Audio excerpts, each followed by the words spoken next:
আসসালামু আলাইকুম। আজকে ১৩ই মার্চ।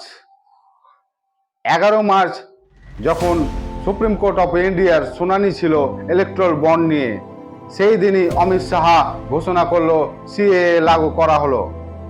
সিএএ এর কথা এই ইম্পর্টেন্ট দিনে কেন বলা হচ্ছে এবং ইলেকশনের সময়ে সমস্ত কিছু বিজেপির মনে পড়ছে। এই সিএএ ঘোষণার পরেই তামিল সুপারস্টার থালাপতি বিজয়, মমতা ব্যানার্জি, অরবিন্দ কেজরিওয়াল সকলেই বিরোধ করেছেন যে ইলেকশনের টাইমে সিএএ ঘোষণা করা আদৌ অনুচিত এবং এত সেন্সিটিভ ঘটনা চলছে ইলেকট্রাল বন্ড নিয়ে, যেখানে সুপ্রিম কোর্ট আর এসবিআই এর মধ্যে বারংবার কথোপকথন হচ্ছে। এসবিআই ডকুমেন্টস ডেটা গতকালকে আপনার সাবমিট করেছে, কিন্তু এখানে সম্পূর্ণ ডেটা সাবমিট করেনি। যেখানে করা হয়েছে শুধু বন্ড কে কিনেছে এরই ডেটা দিয়েছে।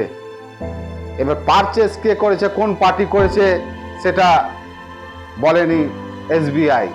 সে ডেটা দিতে তার ৩-৪ মাস সময় লাগবে। সেহেতু সুপ্রিম কোর্ট ইমিডিয়েটলি তাকে ডেটা দিতে বলেছিল, তাই একরকমই ডেটা দেওয়া হয়েছে।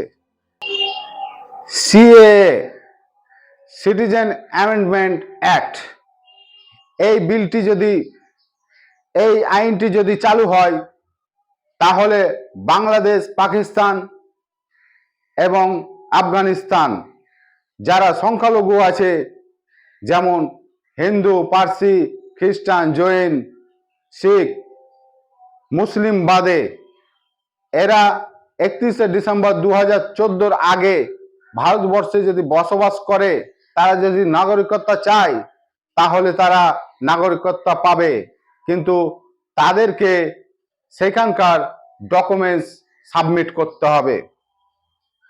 मैं क्या साइंटिस्ट नजर आ रहा हूं उनको? मैं क्या मोदी जी की तरह कोई फिलोसोफर हूं जो हर महीने में एक मर्तबा ज्ञान देते रहते हैं? फैक्ट है ना। आसाम में आपने किया, झूठ है क्या मैं जो बोल रहा हूं? आसाम में आपने किया क्या? अमित शाह ने पार्लियामेंट में नहीं कहा था कि देश में एनआरसी एनपीआर होगा? झूठ है वो। जब वो होगा तो क्या होगा बताइए? जब वो होगा तो बायोमेट्रिक डेटा लेंगे आप, लोकल रजिस्ट्रार में लिस्ट लगाई जाएगी, कोई भी जाकर ऑब्जेक्शन करेगा कि नहीं ये भारत का नागरिक नहीं है, अब सिलसिला शुरू, उसके बाद डाउटफुल सिटीजन मैं हो जाऊंगा। এই সিএ এটা দুই ধরনের ধর্ম নিয়ে আইন এনেছে কেন্দ্র সরকার। মুসলিম বলে বাদ যাবে, হিন্দু, খ্রিস্টান, শিখ সংখ্যালঘুরা নাগরিকত্ব পাবে। তারপরে আপনার যারা তামিলরা শ্রীলঙ্কা থেকে আসে, ওইদিকে মায়ানমার থেকে আসে, তারা নাগরিকত্ব পাবে না। এই আবার আইন কেমন আইন? যারা চীন থেকে প্রতারিত হয়ে আসবে, শ্রীলঙ্কা থেকে প্রতারিত হয়ে আসবে, মায়ানমার থেকে প্রতারিত হয়ে আসবে, তাদেরকে নাগরিকত্ব দেওয়া হবে না। শুধু আফগানিস্তান, পাকিস্তান, বাংলাদেশ থেকে আসলে নাগরিকত্ব পাবে, তবুও সে দেশে নাগরিকত্ব তাদেরকে ডকুমেন্টস সাবমিট করতে হবে। আর লাখো লাখো যদি ওই সব দেশ থেকে নাগরিক আসে, এক তো আমাদের বেহাল দশা, কাজ নাই, কাম নাই, চাকরি নাই, তার জন্য কেন্দ্র সরকার কাজ কাম চাকরির কথা না বলে সিএ এর কথা বলে ভোটের আগের মুহূর্তে।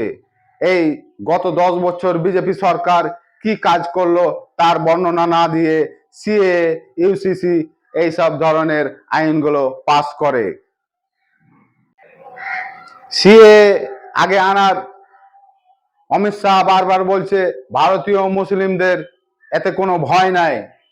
আমরাও জানি ভারতীয় মুসলিমদের এই সিএ তে কিছু ভয় নাই, কিন্তু এনআরসি এনপিআর আপনি তো বলেছিলেন কি ক্রোনোলজি সমঝিয়ে।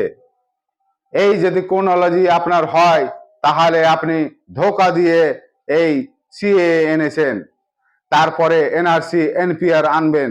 যাদের বিহারে বন্যায় ঘর ভেঙে যায়, আমাদের বাংলায় বন্যায় ঘর ভেঙে যায়, সব ডকুমেন্টস তার সঙ্গে জলের সঙ্গে মিশে চলে যায়, তারা ডকুমেন্টস কি করে দেখাবে যদি এনআরসি এনপিআর হয়? তাই সিএ কে আমি অপোজ করি। তাই সিএ একটি অসাংবিধানিক আইন, তার জন্য আমি সাংবিধানিক মোতাবেক আমি তার বিরোধিতা করি। আসসালামু আলাইকুম।